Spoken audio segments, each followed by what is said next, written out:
White Magic. By Lucy Maud Montgomery. One September afternoon in the year of grace 1840, Avery and Janet Sparhallow were picking apples in their Uncle Daniel Sparhallow's big orchard. It was an afternoon of mellow sunshine. About them, beyond the orchard, were old harvest fields, mellowly bright and serene, and beyond the fields the sapphire curve of the St. Lawrence Gulf was visible through the groves of spruce and birch. There was a soft whisper of wind in the trees, and the pale purple asters that feathered the orchard grass swayed gently towards each other. Janet Sparhallow, who loved the outdoor world and its beauty, was, for the time being at least, very happy, as her little brown face, with its fine, satiny skin, plainly showed. Avery Sparhallow did not seem so happy. She worked rather abstractedly and frowned oftener than she smiled. Avery Sparhallow was conceded to be a beauty, and had no rival in Burnley Beach. She was very pretty, with the obvious, indisputable prettiness of rich black hair, vivid, certain color, and laughing, brilliant eyes. Nobody ever called Janet a beauty, or even thought her pretty. She was only 17, 5 years younger than Avery, and was rather lanky and weedy, with a rope of straight dark brown hair, long, narrow, shining brown eyes and very black lashes, and a crooked, clever little mouth. She had visitations of beauty when excited, because then she flushed deeply, and color made all the difference in the world to her, but she had never happened to look in the glass when excited, so that she had never seen herself beautiful, and hardly anybody else had ever seen her so, because she was always too shy and awkward and tongue-tied in company to feel excited over anything. Yet very little could bring that transforming flush to her face: a wind off the gulf, a sudden glimpse of blue upland, a flame-red poppy, a baby's laugh, a certain footstep.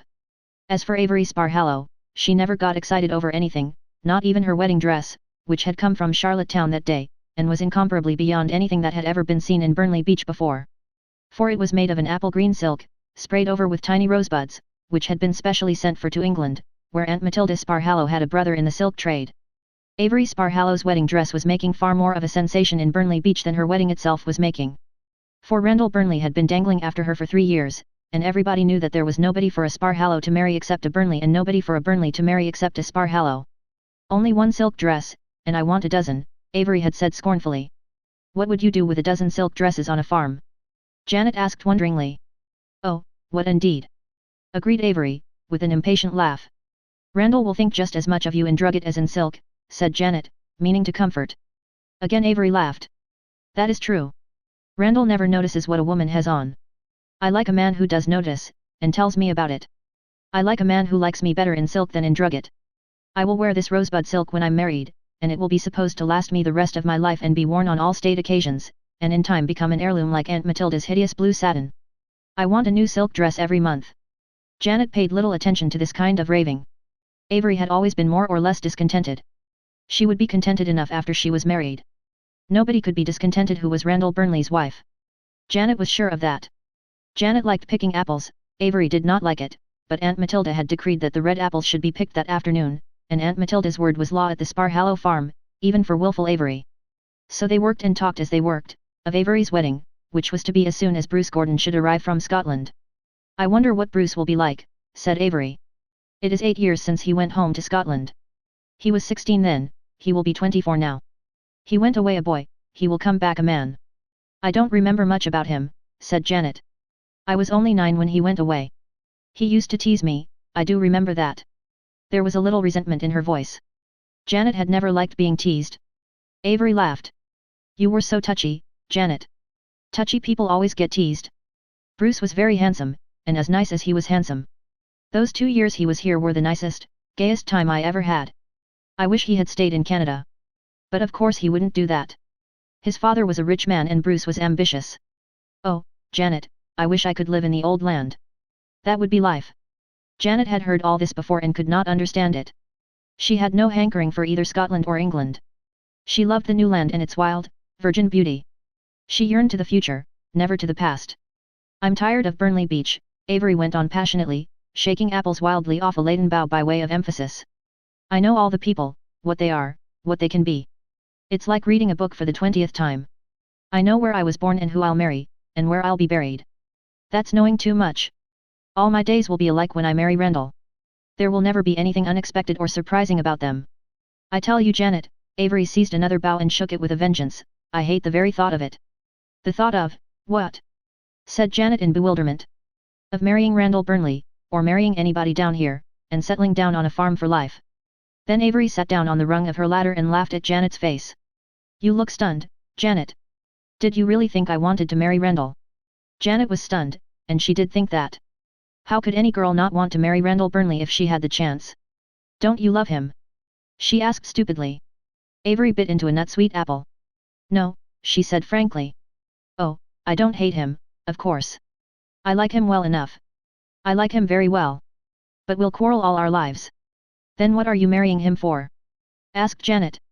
Why, I'm getting on, 22, all the girls of my age are married already. I won't be an old maid, and there's nobody but Rendell. Nobody good enough for a Sparhallow, that is. You wouldn't want me to marry Ned Adams or John Buchanan, would you? No, said Janet, who had her full share of the Sparhallow pride. Well, then, of course I must marry Rendell. That's settled and there's no use making faces over the notion. I'm not making faces, but I'm tired of hearing you talk as if you thought I adored him and must be in the seventh heaven because I was going to marry him, you romantic child. Does Rendell know you feel like this? Asked Janet in a low tone. No, Rendell is like all men, vain and self-satisfied, and believes I'm crazy about him. It's just as well to let him think so, until we're safely married anyhow. Rendell has some romantic notions too, and I'm not sure that he'd marry me if he knew, in spite of his 3 years' devotion. And I have no intention of being jilted 3 weeks before my wedding day. Avery laughed again, and tossed away the core of her apple. Janet, who had been very pale, went crimson and lovely. She could not endure hearing Rendell criticized. Vain and self-satisfied, when there was never a man less so. She was horrified to feel that she almost hated Avery, Avery who did not love Rendell. What a pity Rendell didn't take a fancy to you instead of me, Janet, said Avery teasingly. Wouldn't you like to marry him, Janet? Wouldn't you now? No, cried Janet angrily. I just like Rendell, I've liked him ever since that day when I was a little thing and he came here and saved me from being shut up all day in that dreadful dark closet because I broke Aunt Matilda's blue cup, when I hadn't meant to break it. He wouldn't let her shut me up. He is like that, he understands. I want you to marry him because he wants you, and it isn't fair that you. Nothing is fair in this world, child. Is it fair that I, who am so pretty, you know I am pretty, Janet, and who love life and excitement, should have to be buried on a P.E. Island farm all my days? Or else be an old maid because a Sparhallow mustn't marry beneath her? Come, Janet, don't look so woebegone. I wouldn't have told you if I'd thought you'd take it so much to heart. I'll be a good wife to Rendell, never fear, and I'll keep him up to the notch of prosperity much better than if I thought him a little lower than the angels. It doesn't do to think a man perfection, Janet, because he thinks so too, and when he finds someone who agrees with him he is inclined to rest on his oars. At any rate, you don't care for anyone else, said Janet hopefully. Not I like Rendell as well as I like anybody. Rendell won't be satisfied with that, muttered Janet. But Avery did not hear her, having picked up her basket of apples and gone. Janet sat down on the lower rung of the ladder and gave herself up to an unpleasant reverie. Oh, how the world had changed in half an hour. She had never been so worried in her life. She was so fond of Rendell, she had always been fond of him, why, he was just like a brother to her. She couldn't possibly love a brother more. And Avery was going to hurt him, it would hurt him horribly when he found out she did not love him. Janet could not bear the thought of Rendell being hurt, it made her fairly savage. He must not be hurt, Avery must love him.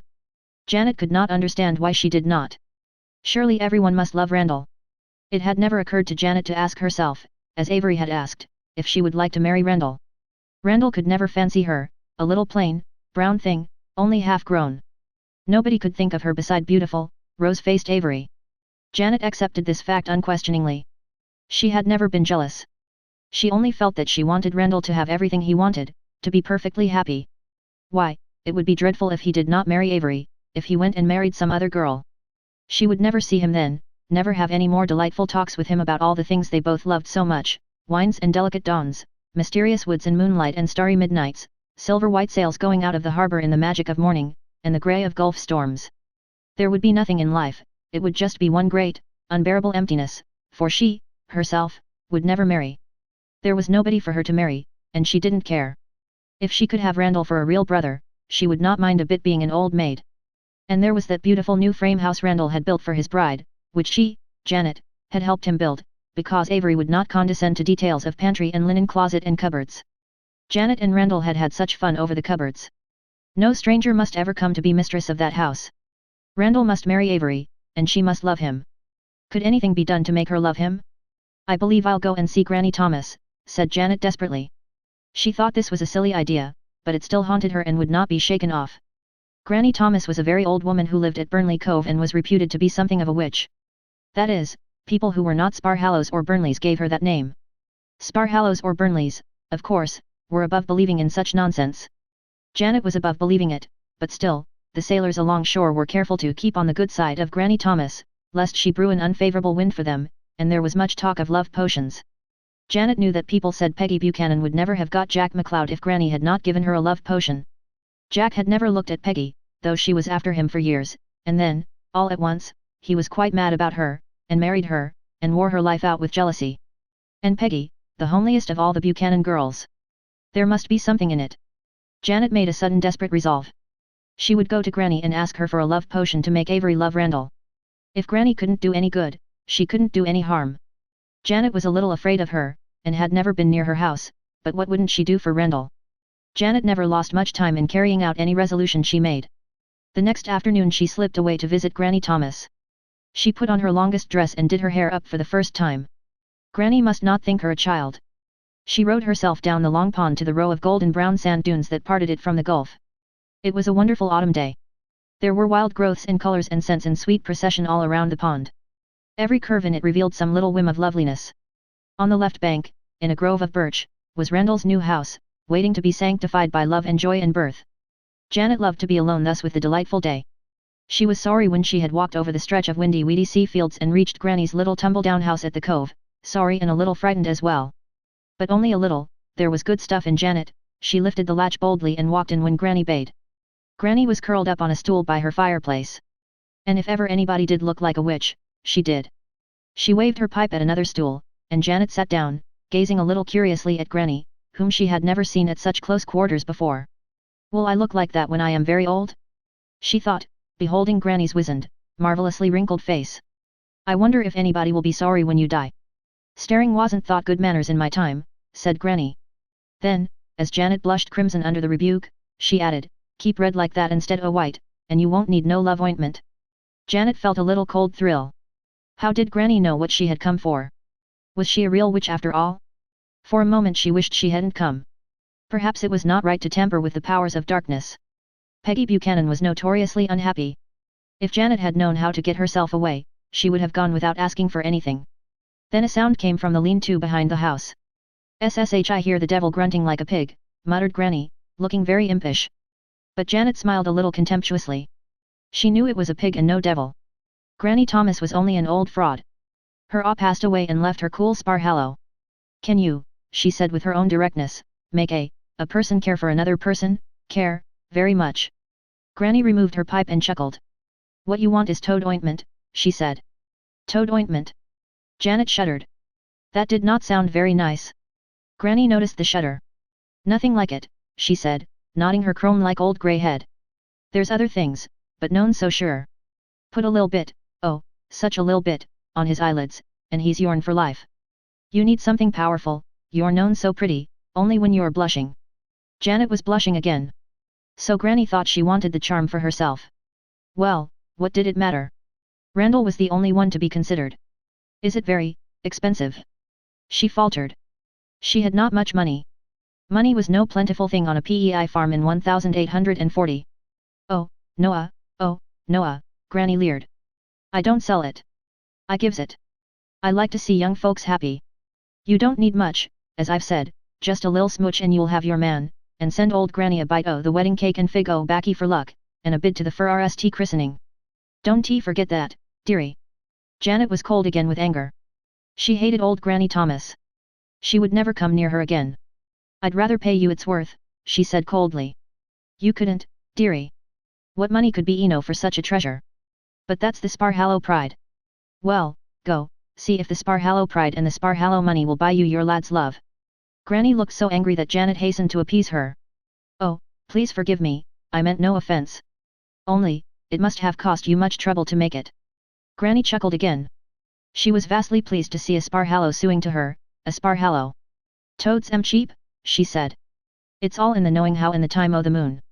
Here, take this lil pill box, there's eno in it, and put a lil bit on his eyelids when you've getten the chance, and when he looks at you, he'll love you. Mind you, though, that he looks at no other first, it's the first one he sees that he'll love. That's the way it works. Thank you. Janet took the little box. She wished she dared to go at once. But perhaps this would anger Granny. Granny looked at her with a twinkle in her little, incredibly old eyes. Be off, she said. You're in a hurry to go, you're as proud as any of the proud Sparhallows. But I bear you no grudge. I likes proud people, when they have to come to me to get help. Janet found herself outside with a relieved heart in her bosom and her little box in her hand. For a moment she was tempted to throw it away. But no, Randall would be so unhappy if he found out Avery didn't love him. She would try the ointment at least, she would try to forget about the toads and not let herself think how it was made, something might come of it. Janet hurried home along the shore, where a silvery wave broke in a little lovely silvery curve on the sand. She was so happy that her cheeks burned, and Randall Burnley, who was sitting on the edge of her flat when she reached the pond, looked at her with admiration. Janet dropped her box into her pocket stealthily when she saw him. What with her guilty secret, she hardly knew whether she was glad or not when he said he was going to row her up the pond. I saw you go down an hour ago and I've been waiting ever since, he said. Where have you been? Oh, I just wanted a walk, this lovely day, said Janet miserably. She felt that she was telling an untruth and this hurt her horribly, especially when it was to Randall. This was what came of truck with witches, you were led into falsehood and deception straight away. Again Janet was tempted to drop Granny's pill box into the depths of Burnley Pond, and again she decided not to because she saw Randall Burnley's deep-set, blue-grey eyes, that could look tender or sorrowful or passionate or whimsical as he willed, and thought how they would look when he found Avery did not love him. So Janet drowned the voice of conscience and was brazenly happy, happy because Randall Burnley rowed her up the pond, happy because he walked halfway home with her over the autumnal fields, happy because he talked of the day and the sea and the golden weather, as only Randall could talk. But she thought she was happy because she had in her pocket what might make Avery love him.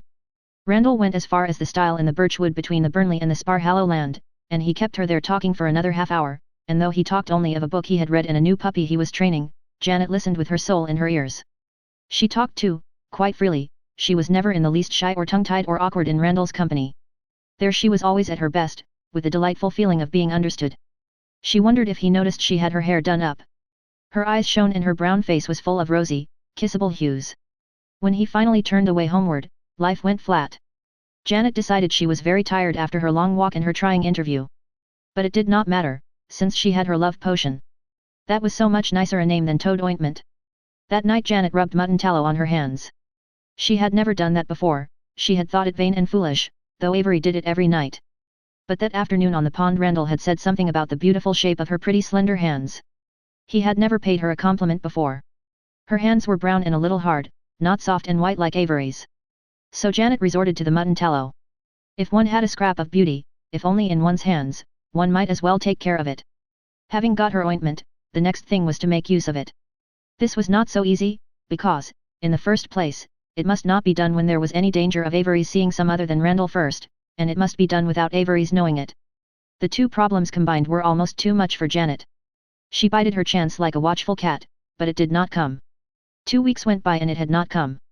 Janet was getting very desperate. The wedding day was only a week away. The bride's cake was made and the turkeys fattened. The invitations were sent out. Janet's own bridesmaid dress was ready. And still the little pill box in the till of Janet's blue chest was unopened. She had never even opened it, lest virtue escape. Then her chance came at last, unexpectedly. One evening at dusk, when Janet was crossing the little dark upstairs hall, Aunt Matilda called up to her. Janet, send Avery down. There is a young man wanting to see her. Aunt Matilda was laughing a little, as she always did when Randall came. It was a habit with her, hanging over from the early days of Randall's courtship. Janet went on into their room to tell Avery. And lo, Avery was lying asleep on her bed, tired out from her busy day. Janet, after one glance, flew to her chest. She took out her pill box and opened it, a little fearfully. The toad ointment was there, dark and unpleasant enough to view. Janet tiptoed breathlessly to the bed and gingerly scraped the tip of her finger in the ointment. She said so little would be enough, oh, I hope I'm not doing wrong. Trembling with excitement, she brushed lightly the white lids of Avery's eyes. Avery stirred and opened them. Janet guiltily thrust her pill box behind her. Randall is downstairs asking for you, Avery. Avery sat up, looking annoyed. She had not expected Randall that evening and would greatly have preferred a continuance of her nap. She went down crossly enough, but looking very lovely, flushed from sleep. Janet stood in their room, clasping her cold hands nervously over her breast. Would the charm work? Oh, she must know, she must know. She could not wait. After a few moments that seemed like years, she crept down the stairs and out into the dusk of the June warm September night. Like a shadow, she slipped up to the open parlor window and looked cautiously in between the white muslin curtains. The next minute she had fallen on her knees in the mint bed.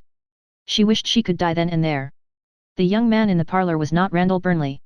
He was dark and smart and handsome. He was sitting on the sofa by Avery's side, holding her hands in his, smiling into her rosy, delighted, excited face.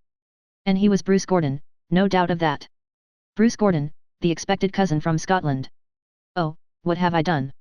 What have I done?" moaned poor Janet, wringing her hands. She had seen Avery's face quite plainly, had seen the look in her eyes. Avery had never looked at Randall Burnley like that. Granny Thomas's abominable ointment had worked all right, and Avery had fallen in love with the wrong man. Janet, cold with horror and remorse, dragged herself up to the window again and listened.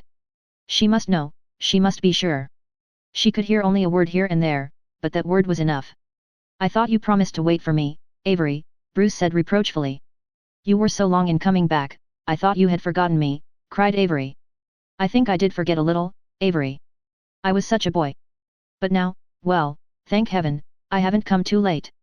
There was a silence, and shameless Janet, peering above the windowsill, saw what she saw. It was enough. She crept away upstairs to her room. She was lying there across the bed when Avery swept in, a splendid, transfigured Avery, flushed triumphant. Janet sat up, pallid, tear-stained, and looked at her. "Janet," said Avery, "I am going to marry Bruce Gordon next Wednesday night instead of Randall Burnley." Janet sprang forward and caught Avery's hand. "You must not," she cried wildly. "It's all my fault. Oh, if I could only die. I got the love ointment from Granny Thomas to rub on your eyes to make you love the first man you would see. I meant it to be Randall, I thought it was Randall, oh, Avery." Avery had been listening, between amazement and anger. Now anger mastered amazement. "Janet Sparhallow," she cried, "are you crazy? Or do you mean that you went to Granny Thomas, you, a Sparhallow, and asked her for a love philter to make me love Randall Burnley?" "I didn't tell her it was for you, she thought I wanted it for myself," moaned Janet. "Oh, we must undo it, I'll go to her again, no doubt she knows of some way to undo the spell." Avery, whose rages never lasted long, threw back her dark head and laughed ringingly. "Janet Sparhallow, you talk as if you lived in the Dark Ages. The idea of supposing that horrid old woman could give you love philters. Why, girl, I've always loved Bruce, always. But I thought he'd forgotten me. And tonight when he came I found he hadn't. There's the whole thing in a nutshell. I'm going to marry him and go home with him to Scotland." "And what about Randall?" said Janet, corpse white. "Oh, Randall, pooh. Do you suppose I'm worrying about Randall? But you must go to him tomorrow and tell him for me, Janet." "I will not, I will not." "Then I'll tell him myself, and I'll tell him about you going to Granny," said Avery cruelly. "Janet, don't stand there looking like that. I've no patience with you. I shall be perfectly happy with Bruce, I would have been miserable with Randall. I know I shan't sleep a wink tonight, I'm so excited. Why, Janet, I'll be Mrs. Gordon of Gordon Bray, and I'll have everything heart can desire and the man of my heart to boot. What has lanky Randall Burnley with his little six-roomed house to set against that?" If Avery did not sleep, neither did Janet. She lay awake till dawn, suffering such misery as she had never endured in her life before. She knew she must go to Randall Burnley tomorrow and break his heart. If she did not, Avery would tell him what Janet had done. And he must not know that, he must not. Janet could not bear that thought. It was a pallid, dull-eyed Janet who went through the birchwood to the Burnley farm next afternoon, leaving behind her an excited household where the sudden change of bridegrooms, as announced by Avery, had rather upset everybody. Janet found Randall working in the garden of his new house, setting out rosebushes for Avery, who was to jilt him at the very altar, so to speak. He came over to open the gate for Janet, smiling his dear smile. It was a dear smile. Janet caught her breath over the dearness of it, and she was going to blot it off his face. She spoke out, with plainness and directness. "When you had to deal a mortal blow, why try to lighten it? Avery sent me to tell you that she is going to marry Bruce Gordon instead of you. He came last night, and she says that she has always liked him best." A very curious change came over Randall's face, but not the change Janet had expected to see. Instead of turning pale, Randall flushed, and instead of a sharp cry of pain and incredulity, Randall said in no uncertain tones, "Thank God." Janet wondered if she were dreaming. Granny Thomas's love potion seemed to have turned the world upside down. For Randall's arms were about her and Randall was pressing his lean bronzed cheek to hers and Randall was saying, "Now I can tell you, Janet, how much I love you." Me? Choked Janet. "You? Why, you're in the very core of my heart, girl. Don't tell me you can't love me, you can, you must, why, Janet, for his eyes had caught and locked with hers for a minute, you do. There were 5 minutes about which nobody can tell anything, for even Randall and Janet never knew clearly just what happened in those 5 minutes. Then Janet, feeling somehow as if she had died and then come back to life, found her tongue. 3 years ago you came courting Avery, she said reproachfully. 3 years ago you were a child. I did not think about you. I wanted a wife, and Avery was pretty. I thought I was in love with her. Then you grew up all at once, and we were such good friends, I never could talk to Avery, she wasn't interested in anything I said, and you have eyes that catch a man, I've always thought of your eyes. But I was honor-bound to Avery, I didn't dream you cared. You must marry me next Wednesday, Janet, we'll have a double wedding. You won't mind, being married, so soon. Oh, no, I won't, mind, said Janet dazedly. Only, oh, Randall, I must tell you, I didn't mean to tell you, I'd have rather died, but now, I must tell you about it now, because I can't bear anything hidden between us. I went to old Granny Thomas, and got a love ointment from her, to make Avery love you, because I knew she didn't, and I wanted you to be happy, Randall, don't, I can't talk when you do that. Do you think Granny's ointment could have made her care for Bruce? Randall laughed, the little, low laugh of the triumphant lover. If it did, I'm glad of it. But I need no such ointment on my eyes to make me love you, you carry your filter in that elfin little face of yours, Janet.